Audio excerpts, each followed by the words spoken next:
Hi friends, welcome to the ವೇರ ವಿರಿಷ್ಕಾ log. ಇವತ್ತು ನಾನು ಮಾರ್ನಿಂಗ್ ರೂಟಿಂಗ್ ಮಾಡ್ತಾ ಇದ್ದೀನಿ. ಮಾರ್ನಿಂಗ್ ಏನೇನು ಮಾಡ್ತೀನಿ ಅಂತ ನಾನು ನಿಮಗೆ ತೋರಿಸ್ತೀನಿ. ಇವಾಗ ನಾನು ಮಾರ್ನಿಂಗಿಗೆ ಮಕ್ಕಳಿಗೆ ಲಂಚ್ ಮತ್ತು ಬ್ರೇಕ್ಫಾಸ್ಟ್ ರೆಡಿ ಮಾಡ್ತಾ ಇದ್ದೀನಿ. ಇವಾಗ ನಾನು ಬೆಳಿಗ್ಗೆ ಚಪಾತಿ ಮಾಡುವ ಅಂತ ಅನಿಸಿತ್ತು, ಹಾಗಾಗಿ ಚಪಾತಿ ಮತ್ತು ಪನ್ನೀರ್ ಗ್ರೇವಿ ಮಾಡ್ತಾ ಇದ್ದೀನಿ. ಇವಾಗ ನಾನು ಇದಕ್ಕೆ ಚಪಾತಿಗೆ ಹಿಟ್ಟನ್ನ ಹಾಕ್ತಾ ಇದ್ದೀನಿ. ನೋಡಿ, ನಾನೊಂದು ಸ್ಟೋರೇಜ್ ಮಾಡ್ಕೊಂಡು ಈ ಥರ ಇಟ್ಕೊಂಡಿರ್ತೀನಿ ಹಿಟ್ಟನ್ನ, ಯಾಕಂದರೆ ನಮ್ಗೆ ಎಷ್ಟು ಬೇಕೋ ಅಷ್ಟು ನಾವು ಮಾಡ್ಬೋದು ಅಂತೇಳಿ. ನೋಡಿ, ಇವಾಗ ನಾನು ಹಿಟ್ಟು ಹಾಕಿದ ನಂತರ ಇದಕ್ಕೆ ಸಾಲ್ಟ್ ಹಾಕ್ತಾಯಿದ್ದೀನಿ. ನಾನು ಚಪಾತಿ ಮಾಡುವಾಗ ಯಾವುದೇ ಎಣ್ಣೆನ ಯೂಸ್ ಮಾಡ್ಕೊಳ್ಳಲ್ಲ.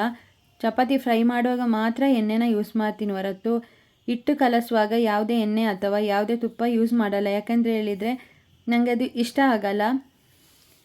ನನಗೆ ಅದು ತುಂಬ ಸ್ಮೂತಾಗಿರೋದು ಚೆನ್ನಾಗಿರುತ್ತೆ. ಆದರೆ ಎಣ್ಣೆ ಹಾಕಿ ಎಲ್ಲ ನಾನು ಹಿಟ್ಟನ್ನ ಕಲಸೋದಿಲ್ಲ. ಹೀಗೇ ನಾನು ನೀರು, ಉಪ್ಪು, ಹಿಟ್ಟು ಇಷ್ಟೇ ನಾನು ಕಲಸಿ ಇಡುತ್ತೇನೆ. ಮತ್ತು ಜಾಸ್ತಿ ಯಾವುದೇ ಎಣ್ಣೆನ ಹಾಕಲ್ಲ. ಈಗ ನೋಡಿ, ಹಿಟ್ಟು ಕಲಸಿಡಬೇಕು. ಮಕ್ಕಳಿಗೆ ಬ್ರೇಕ್ಫಾಸ್ಟಿಗೆ ಬೆಳಿಗ್ಗೆ ರೆಡಿ ಮಾಡಬೇಕು. ಅದೇ ಸ್ವಲ್ಪ ಕಷ್ಟ ಆಗ್ತದೆ. ಬೆಳಿಗ್ಗೆ ಏನು ಮಾಡೋದು ತಿಂಡಿ ಅಂತಲೇ ಅದೇ ಟೆನ್ಷನ್ ಅನ್ನಿಸುತ್ತೆ. ಇವಾಗ ನಾನು ನೈಟೇ ಗ್ಯಾಸ್ ಎಲ್ಲ ಕ್ಲೀನ್ ಮಾಡಿ ಇಟ್ಕೊಳ್ತೀನಿ, ಕಿಚನ್ ಎಲ್ಲ, ಅಂದರೆ ಬೆಳಿಗ್ಗೆ ಲೇಟಾಗುತ್ತೆ ಅಂತೇಳಿ. ಈಗ 6 o'clock ಆಗಿದೆ. ಈಗ ಹಿಟ್ಟನ್ನ ಕಲಸಿ ಇಟ್ಕೊಂಡಿದ್ದೇನೆ. ಈಗ ಗ್ಯಾಸ್ ಮೇಲೆ ಒಂದು ಬನಲೆನ ಇಟ್ಟು ಇದಕ್ಕೆ ಸ್ವಲ್ಪ ಸನ್ಫ್ಲವರ್ ರಿಫೈನ್ಡ್ ಆಯಿಲ್ನ ಯೂಸ್ ಮಾಡ್ಕೊಂಡಿದ್ದೇನೆ. ಹಾಗೆಯೇ ಆನಿಯನ್ ಹಾಕ್ತಾಯಿದ್ದೀನಿ. ಇನ್ನೊಂದು ಕಡೆಯಿಂದ ಪನ್ನೀರ್ ಗ್ರೇವಿ ಮಾಡುವ ಅಂತೇಳಿ ಈಗ ನಾನು ಬೆಳ್ಳುಳ್ಳಿನ ಹಾಕಿದ್ದೇನೆ. ನಾನು ಬೆಳ್ಳುಳ್ಳಿ ಹಾಕುವಾಗ ಸಿಪ್ಪೆನ ತೆಗೆಯಲ್ಲ, ಜಸ್ಟ್ ಹೊರಗಡೆಯಿಂದ ವಾಶ್ ಮಾಡ್ಕೊಂಡು ಹಾಕ್ತೀನಿ. ಯಾಕೆಂದರೆ ಹೇಳಿದರೆ ನಮಗೆ ಇದೇ ರೂಢಿ ಊರಲ್ಲೆಲ್ಲ ಹಾಕಿ, ಆದರೆ ಅದು ಟೇಸ್ಟ್ ಕೊಡುತ್ತೆ ಅಂತ ಅನಿಸುತ್ತೆ ನಮಗೆ. ನೀವು ಹೇಗೆ ಹಾಕ್ತೀರಾ ಅಂತೇಳಿ ಕಮೆಂಟ್ ಬಾಕ್ಸಲ್ಲಿ ತಿಳಿಸಿ. ಮತ್ತು ನಾನೀಗ ಟೊಮೆಟೊನ ಆ್ಯಡ್ ಮಾಡ್ಕೊಳ್ತಾ ಇದ್ದೀನಿ. ಈಗ ಇನ್ನೂ ಈರುಳ್ಳಿ ಸ್ವಲ್ಪ ಫ್ರೈ ಆಗಬೇಕು, ಆಗನೇ ಅದರ ಹಸಿ ವಾಸನೆಲ್ಲ ಹೋಗುತ್ತೆ. ಮತ್ತು ಟೊಮೆಟೊನ ನಾವು ಸ್ವಲ್ಪ ಈ ಥರ ಕಟ್ ಮಾಡಿ ಫ್ರೈ ಮಾಡೋದ್ರಿಂದ ಅದರ ಹಸಿ ಸ್ಮೆಲ್ಲೆಲ್ಲ ಹೋಗುತ್ತೆ. ನಾವು ಡೈರೆಕ್ಟಿ ರುಬ್ಬ ಹಾಕಿದರೆ ಮಸಾಲ ಏನು ಅಷ್ಟೊಂದು ಚೆನ್ನಾಗಿ ಬರೋದಿಲ್ಲ. ಒಂಥರ ತುಂಬ ಹಸಿ ಸ್ಮೆಲ್ ಬರುವಾಗೆ ಅನಿಸುತ್ತೆ. ಹಾಗಾಗಿ ನಾನು ಈ ಥರನೇ ಹಾಕಿ ಮಾಡ್ತೀನಿ. ಇವಾಗ ಇದು ಫ್ರೈ ಆಗ್ತಾ ಬಂದಿದೆ ನೋಡಿ. ಇವಾಗ ಫ್ರೈ ಆದ ತಕ್ಷಣ ಇದಕ್ಕೆ ನಾನೀಗ ಕ್ಯಾಶ್ಯೂ ನಟ್ಟನ್ನು ಆ್ಯಡ್ ಮಾಡ್ಕೊಳ್ತಾ ಇದ್ದೀನಿ. ಕ್ಯಾಶ್ಯೂ ನಟ್ ಹಾಕೋದ್ರಿಂದ ಗ್ರೇವಿ ಸ್ವಲ್ಪ ದಪ್ಪ ಬರುತ್ತೆ. ನಮಗೆ ಒಂಥರ ಥಿಕ್ನೆಸ್, ಇದು ತಿನ್ನುವಾಗ ಸ್ವಲ್ಪ ಚೆನ್ನಾಗಿ ಅನ್ನಿಸುತ್ತೆ.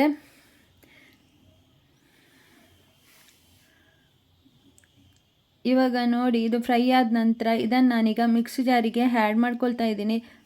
ಇದನ್ನೀಗ ನಾವು ಗ್ರೈಂಡ್ ಮಾಡ್ಕೋಬೇಕಲ್ವ, ಅದಕ್ಕೋಸ್ಕರ ಇದು ಗ್ರೈನ್ ಆಗ್ತಾ ಇರ್ತದೆ.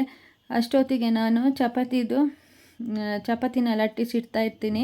ಯಾಕಂದರೆ ಗ್ರೈನ್ ಹಾಕಿದ ಮೇಲೆ ಈಗ ನಾನು ಮಸಾಲನ ಹಾಕ್ತಾ ಇದ್ದೀನಿ.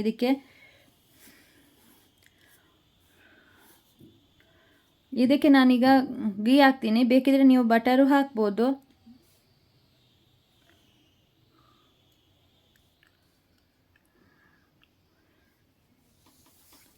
ಇವಾಗ ಇದಕ್ಕೆ ನಾನು ಕಟ್ ಮಾಡಿ ಇಟ್ಕೊಂಡಿದ್ದೆ ಒಂದು ಸೈಡಲ್ಲಿ ಪನ್ನೀರ್ನ, ಇದನ್ನು ನಾನು ಆ್ಯಡ್ ಮಾಡ್ಕೊಳ್ತಾ ಇದ್ದೀನಿ.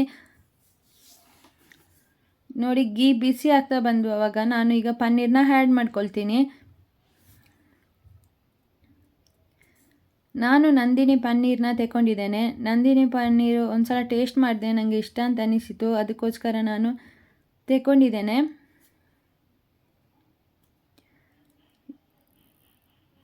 ಕಟ್ ಮಾಡಿ ಹೀಗೆ ನಾವು ಫ್ರೈ ಮಾಡ್ಕೋಬೇಕು. ನಾನು ಬೇಗ ಆಗಲಿ ಅಂತ ನಾನು ಒಂದೇ ಬಾಣಲೆಯಲ್ಲಿ ಫ್ರೈ ಮಾಡ್ತಾ ಇದ್ದೀನಿ. ಇಲ್ಲದೇ ನಾನು ಸಪ್ರೇಟಾಗಿ ತವದಲ್ಲಿ ಫ್ರೈ ಮಾಡ್ತೀನಿ, ಅಂದರೆ ಲೇಟ್ ಆಗುತ್ತೆ ಅಂತೇಳಿ. ಮಕ್ಕಳಿಗೆ 8:30ಗೆ ಹೋಗಬೇಕು, 8:30ಗೆ ಹೋಗ್ತಾರೆ. ಹಾಗಾಗಿ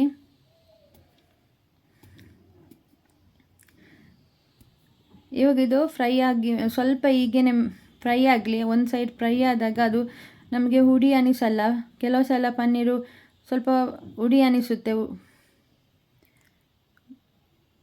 ನೋಡಿ. ಈಗ ಸ್ವಲ್ಪ ತಳ ಹಿಡ್ದಾಗೆ ಕಾಣಿಸ್ತದೆ, ಆದರೆ ಅದು ಏನು ಆಗಿಲ್ಲ. ಅದು ಪನ್ನೀರಿನದ್ದು ಸ್ವಲ್ಪ ಒಂದು ಸೈಡಲ್ಲಿ ಫ್ರೈ ಆಗಿತ್ತಲ್ಲ, ಅದು ಸ್ವಲ್ಪ ಹಿಡ್ಕೊಂಡಿದೆ.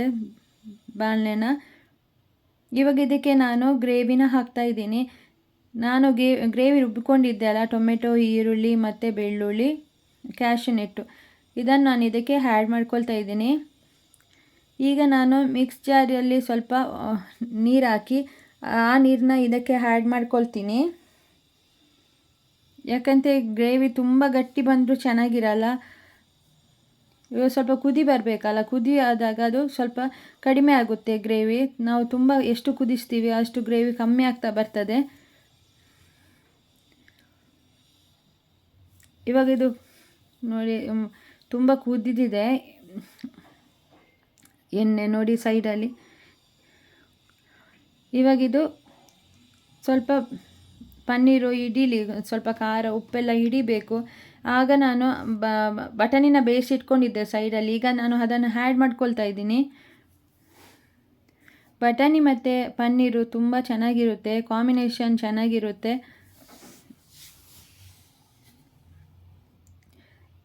ಇವಾಗ ಇದು ಕುದಿ ಬಂದಾಗ ನಾವು ಇದಕ್ಕೆ ಕಾಶ್ಮೀರ ಚಿಲ್ಲಿ ಆ್ಯಡ್ ಮಾಡ್ಕೊಳ್ತಾ ಇದ್ದೀನಿ. ನಾನು 1 ಟೀ ಸ್ಪೂನಷ್ಟು ಕಾಶ್ಮೀರ ಚಿಲ್ಲಿ ಪೌಡ್ರನ್ನ ಯೂಸ್ ಮಾಡ್ಕೊಳ್ತಾ ಇದ್ದೀನಿ. ನೀವು ಖಾರ ನೋಡಿಕೊಂಡು ಹಾಕಿ. ನಮಗೆ ಖಾರ ಬೇಕಿದ್ರೆ ನೆಕ್ಸ್ಟು ಹಾಕ್ಬೋದು. ನಾವು ಹೀಗೇ ಹಾಕಿ ತುಂಬ ಖಾರ ಆದರೆ ನಮಗೆ ತಿನ್ನೋಕ್ಕಾಗಲ್ಲ. ಈಗ ನಾನು ಗರಂ ಮಸಾಲ ಹಾಕ್ತಾ ಇದ್ದೀನಿ.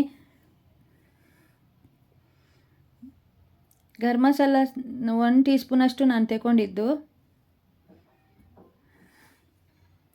ಇವಾಗ ನಾನು ಕೊತ್ತಂಬರಿ ಪುಡಿನ ಹಾಕ್ತಾ ಇದ್ದೀನಿ. ಅದು ಸಹ 1 ಟೀ ಸ್ಪೂನಷ್ಟು ಹಾಕಿದ್ದೇನೆ.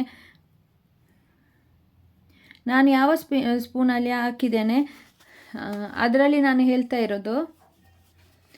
ಇವಾಗ ನಾನು ಸ್ವಲ್ಪ ಟರ್ಮರಿಕ್ನ ಆ್ಯಡ್ ಮಾಡ್ಕೊಂಡಿದ್ದೇನೆ. ಇವಾಗ ಇದು ಸ್ವಲ್ಪ ಕುದಿ ಬರಲಿ ಹೀಗೇ. ಆಗ ನಾವು ನೋಡಿ ಸ್ವಲ್ಪ ಕುದಿ ಬಂದಾಗೆ ನಾವು ಚೆನ್ನಾಗಿರುತ್ತೆ ಪದಾರ್ಥ. ಈಗ ನಾನು 1.5 ಟೀ ಸ್ಪೂನಷ್ಟು ಸಾಲ್ಟನ್ನ ಯೂಸ್ ಮಾಡ್ಕೊಳ್ತಾ ಇದ್ದೀನಿ. ಸಾಲ್ಟ್ ಮಾತ್ರ ನೋಡಿಕೊಂಡು ಹಾಕಿ. ಸಾಲ್ಟ್ ಜಾಸ್ತಿ ಆದರೆ ನಮ್ಮದು ಪದಾರ್ಥ ಕೆಟ್ಟು ಹೋಗುತ್ತೆ.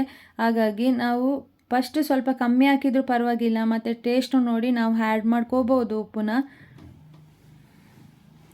ಅಂದರೆ ಕೆಲವರು ಜಾಸ್ತಿ ಮಾಡ್ತಾರೆ, ಕೆಲವರು ಸ್ವಲ್ಪ ಮಾಡ್ತಾರೆ. ನಾವು ಹೇಳಿದಾಗೆ ಈಗ 1 ಟೀ ಸ್ಪೂನ್ ಹಾಕಿ ಅಂತ ಹೇಳಿದರೆ ಅದು ಹಾಕ್ಲಿಕ್ಕಾಗಲ್ಲ, ಅಂದರೆ ಜಾಸ್ತಿ ಇರುತ್ತಲ್ವ ಕೆಲವರು ಪದಾರ್ಥ ಎಲ್ಲ. ಈಗ ನಾವು ಸ್ವಲ್ಪ ಮಾಡಿರ್ತೀವಿ.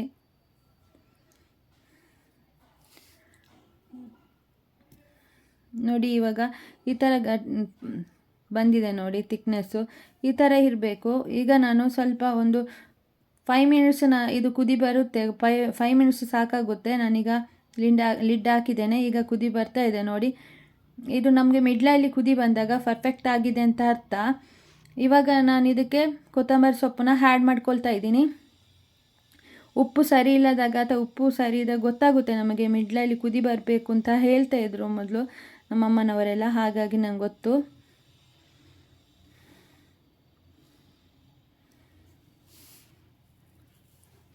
ನೋಡಿ ಇದು ಈಗ ಆಗಿದೆ. ಈಗ ನಾನು ಇದನ್ನು ಸ್ವಲ್ಪ ಹೊತ್ತು ಹಾಗೇ ಇಡ್ತೀನಿ. ಲೋ ಫ್ಲೇಮಲ್ಲಿ ಇಟ್ಟು ನಾನು ಸ್ವಲ್ಪ ಕುದಿ ಬರಲಿ ಅಂತೇಳಿ.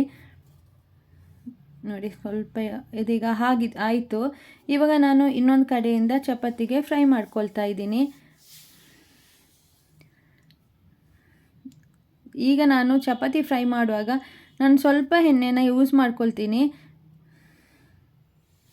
ನೋಡಿ ಫುಲ್ ನಾನು ಎಣ್ಣೆ ಯೂಸ್ ಮಾಡಲ್ಲ, ಸೈಡಲ್ಲಿ ಇರ್ತದೆ, ಸ್ವಲ್ಪ ಯೂಸ್ ಮಾಡ್ಕೊಳ್ತೀನಿ ಅಷ್ಟೇ.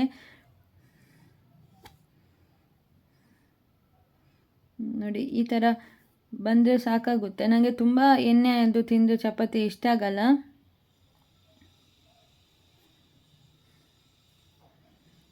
ಇವಾಗ ಮಕ್ಕಳನ್ನು ಸ್ಕೂಲಿಗೆ ರೆಡಿ ಮಾಡಿ ಈಗ ಅವರಿಗೆ ಆಯ್ತಿದ್ದು. ಈಗ ನಾನು ಅವರಿಗೆ ತಿನ್ನೋಕ್ಕೆ ಕೊಡ್ತೀನಿ ಬೆಳಿಗ್ಗೆ. ಈಗ ತಿಂದು ಅವರು ಸ್ಕೂಲಿಗೆ ಹೋಗ್ತಾರೆ. ಹಾಗೆಯೇ ನಮ್ಮ ಯೂಟ್ಯೂಬ್ ಚಾನಲ್ ನಿಮಗೆ ಇಷ್ಟ ಆಗಿದ್ದರೆ ಒಂದು ಲೈಕ್ ಕೊಡಿ, ಮತ್ತು ನಮಗೆ ಸಪೋರ್ಟ್ ಮಾಡಿ, ಮತ್ತು ಕಮೆಂಟ್ ಮಾಡಿ. ಎಲ್ಲರಿಗೂ ಬಾಯ್ ಬಾಯ್.